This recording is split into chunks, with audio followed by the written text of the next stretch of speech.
মঙ্গলবার সকালে ঘন কুয়াশাচ্ছন্ন আবহাওয়ার জেরে বাগডোগরা বিমানবন্দরে ওঠানামা করেনি কোনো বিমান। দুর্ভোগে পড়েছেন বিমান যাত্রীরা। সকাল থেকে যাত্রীদের ভিড়ে নাজেহাল অবস্থা বিমানবন্দরে।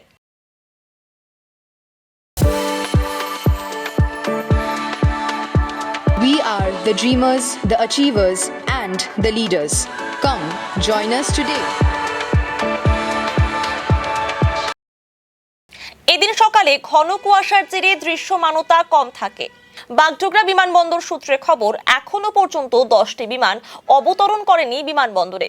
কলকাতা, বেঙ্গালুরু, মুম্বাই, হায়দ্রাবাদ ও দিল্লির বিমান আকাশেই রয়েছে। এতেই সমস্যায় পড়েছেন যাত্রীরা। দৃশ্যমানতা কম থাকলেও বেলা বাড়ার সঙ্গে সঙ্গে বিমান পরিষেবা স্বাভাবিক হবে বলে বিমানবন্দর সূত্রে জানা গিয়েছে। মুম্বাইয়ের একটি বিমান গুয়াহাটিতে পাঠানো হয়েছে বলে খবর রয়েছে। এদিকে সকাল থেকে বিমানবন্দরে আটকে পড়েছেন যাত্রীরা।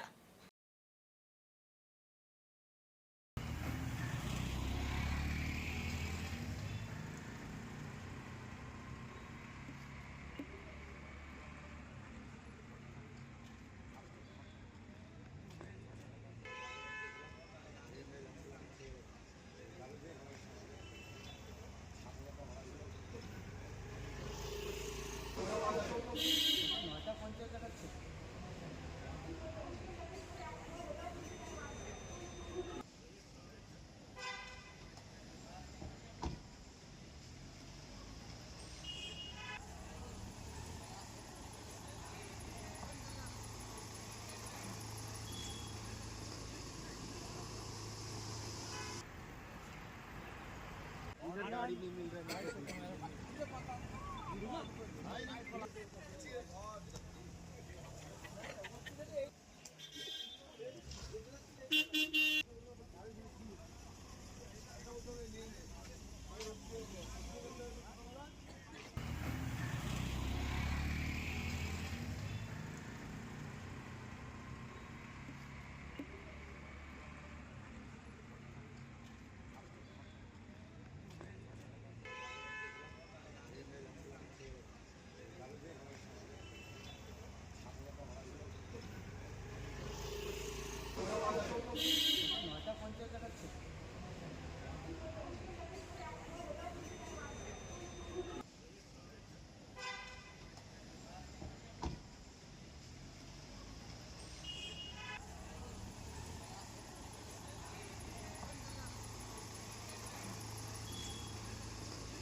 गाड़ी नहीं मिल रहा